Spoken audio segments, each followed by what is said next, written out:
Y bueno, vamos a ver cómo están un poquito los mercados del agro, ¿no? El campo. Y para eso estamos en comunicación con Paulina Lescano, ingeniera agrónoma, especialista en lo que tiene que ver con alimentos del campo, carne, leche y cereales, la inflación, cómo impactó en esos productos primarios y tan necesarios para nosotros. Le damos la bienvenida acá a la mañana del semáforo. Fabián López, Laura Kerman y Darío Fregoli, te saludamos. ¿Cómo estás, Paulina? Hola, ¿qué tal? Muy bien, ¿ustedes? Bien, acá estamos. Bueno, queríamos informarnos un poquito y charlar con vos sobre, bueno, este tema clásico de estos últimos días, la inflación y los precios en nuestra canasta básica. Bueno, a los números que por ahí podemos sacar de analizar cómo están compuestos los valores que llegan finalmente a la góndola del consumidor, creo que también hay una gran variabilidad de información, ¿no? Seguramente cada uno de ustedes, según donde compran, tienen distintos propios índices de inflación. Pero creo que es importante, en lo que sí es general, tener en cuenta que, de acuerdo a un informe de FADA, de cada, digamos, 1 de cada 4 pesos de lo que pagamos en la góndola son impuestos. O sea, cada alimento tiene entre 25 y 30%. ¿El 80% del dinero va a parar a las arcas nacionales? ¿Es así? Claro, o sea, de lo que corresponde a impuestos, o sea, 1 de cada 4 pesos, suponete que sean 25, sí. 30%, son impuestos de lo que estamos pagando. De esos impuestos, el 80% van a impuestos nacionales, que es justamente lo que vos estás diciendo. Y entonces, ahí no solamente pasan los alimentos, sabes que en estos días también estaba viendo información de otros sectores que son fundamentales también tener en cuenta, porque generan más inflación todavía. Por ejemplo, el gas, que no sé si ya lo han estado comentando, tiene también un 28% de su valor, o sea, de lo que se paga de gas, sí, y 28% de impuestos.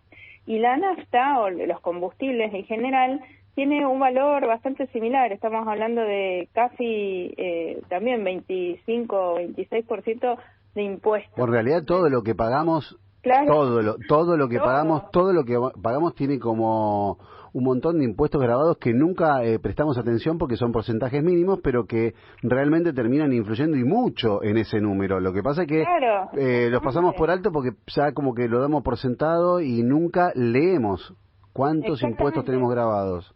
No, y por eso, digamos, aproveché esta nota para agregarte esto que te estoy diciendo, que tiene relación con lo que vos estás diciendo. Se hace como una bola inflacionaria terrible, porque vos imagínate que en los alimentos tenés esta situación, y a eso le tenés que agregar que los aumentos en combustible, que también se han dado, tienen adentro de ese mismo aumento una gran cantidad de impuestos. Entonces, digamos, se torna una situación que es la que estamos viviendo. ¿Cómo se revisan esos impuestos? ¿Cuáles son correspondientes o no? Porque muchos, como el IVA incluso, fueron impuestos que eran momentáneos y terminaron quedando de por vida y nadie ha reclamado eso.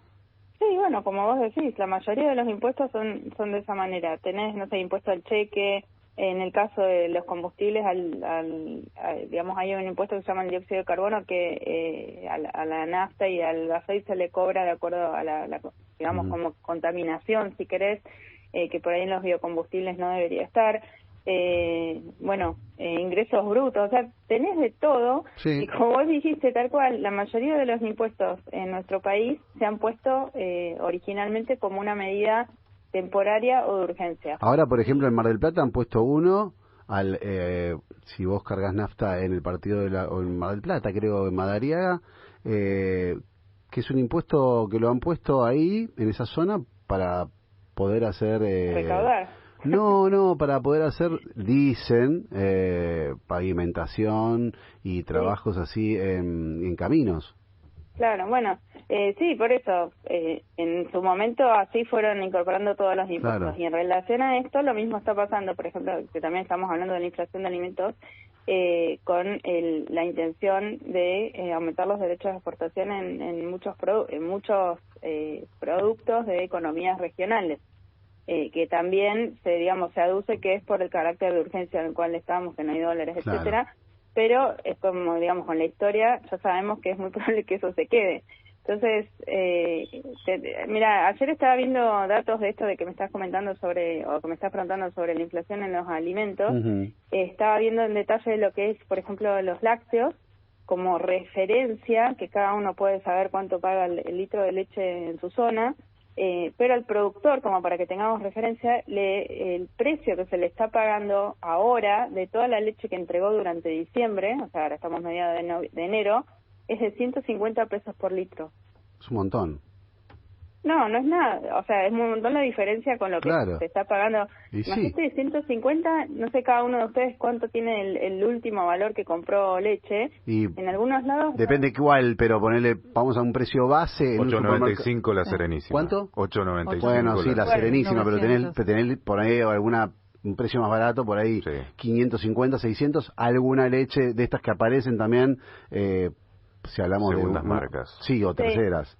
Sí. Claro, pero imagínense que pasamos de 150 que recibe un productor de lo que entregó en diciembre, o sea que es totalmente retrasado, y el consumidor está pagando en algunos casos los 600 pesos que vos decís, pero también hay algunos casos de 1.000, suponete. Pero ¿cuánto hay? ¿Qué tal? ¿Cómo estás, Fabián? Te saludo. Hola, buenos ¿qué tal, días. Fabián? ¿Cuánto hay de presión con presión fiscal y cuánto hay de mercado concentrado? Estábamos hablando de la leche y...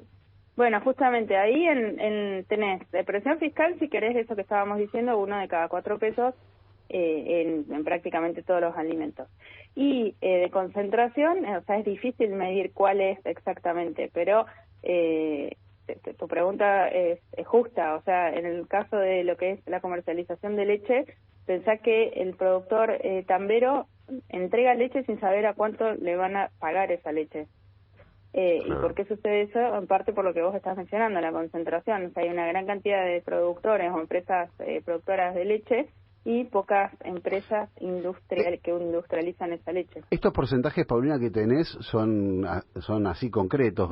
De un sachet de leche de 1 litro, tomo el sachet como precio base, el 29% se lo lleva el tambo, el 26% la industria, el 19% el comercio y el 26% son impuestos. Exactamente, eso con ese informe de FADA está súper bien graficado, entonces podés ver exactamente y es mucho más impactante. Pero eso que comentaba recién, creo que era Fabián, respecto a la concentración en el caso de la industria de la leche, creo que es el caso más difícil o más claro de cuando un mercado es tan concentrado, ¿no? El productor no tiene posibilidad ni siquiera de negociar, no es de poner su precio, sino de negociar, y las industrias, al ser muy pocas, pueden definir el precio al cual se le va a pagar. Esa es la industria, pero después tenés que agregarle toda la otra parte intermediaria, del retail, de los supermercados y demás, que le agregan toda la otra parte, que también en general tiene un sobreprecio, si querés. Claro, porque igual el mundo va a un proceso de concentración de la economía, es una tendencia mundial, pocos actores dominando absolutamente todo.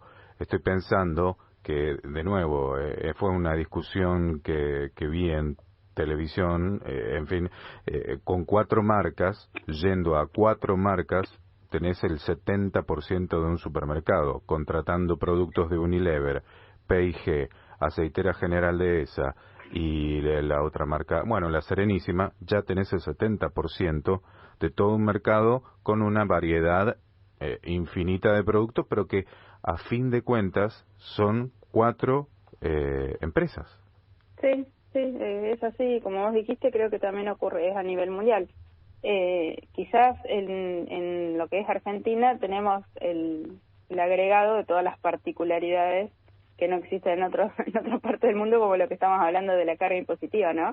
Pero sí, es algo que está ocurriendo a nivel mundial, y de todas maneras creo que justamente lo que está pasando ahora puede hacer que esas marcas que vos comentás, que por ahí una misma empresa, por ejemplo Unilever, tiene una marca para distintos segmentos, en este momento seguramente vamos a empezar a ver que se empiezan a comprar las marcas que hasta hace poco quizás mucho no las mirábamos, ¿no?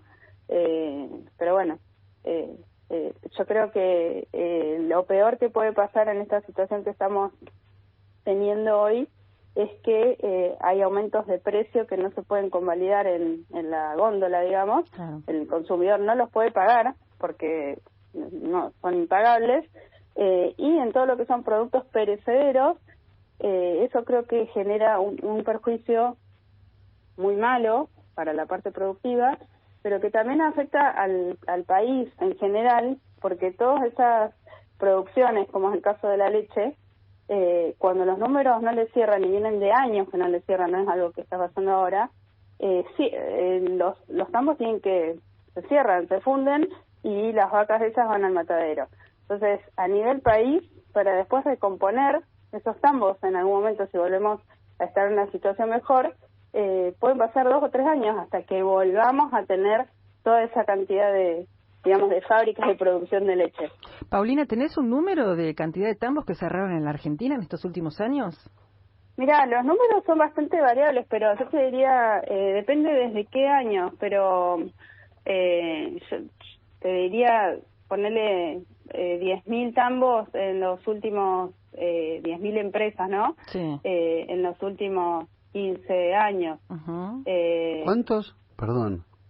Y cerca de 10.000, o sea, empresas, tambos, ¿no? Productores, sí. Wow.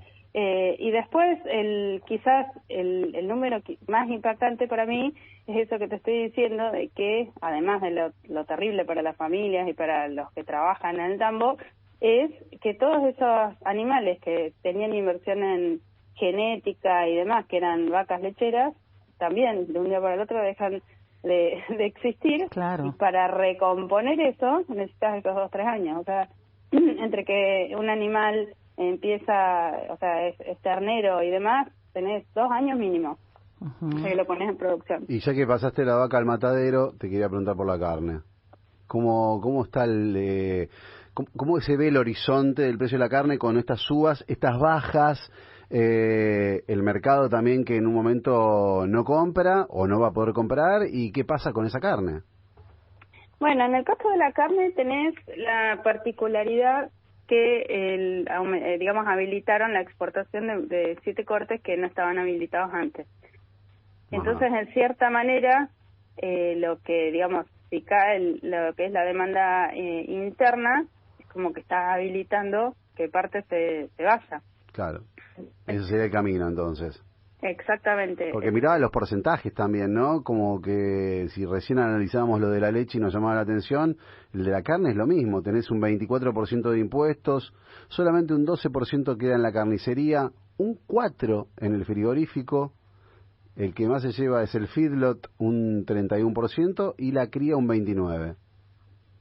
Claro, bueno, fíjate, o sea, prácticamente la misma situación, y te diría que se repite en la mayoría de los cadenas. Algo quizás muy distinto con respecto a la parte de los tambos es que en la carne, si digamos un productor en cierta forma tiene más flexibilidad para decidir qué hacer o no hacer con esos animales. O sea, más flexibilidad en el sentido que puede, por ejemplo, claro, decir, lo dejo más tiempo en el campo, lo dejo más tiempo engordando, o regulo la alimentación y veo cuánto tiempo lo voy a dejar hasta que engorde tantos kilos. Uh-huh. Algo distinto con la leche. O sea, la leche el productor rapero la puede tener determinados días, pero no puede estar claro, un mes viendo qué hacer con la leche, ¿no? Entonces, la carne, creo que en este contexto, la carne de vaca tiene... quizás los productores están con expectativas de que van a tener un buen año, por lo menos en este periodo, ¿no?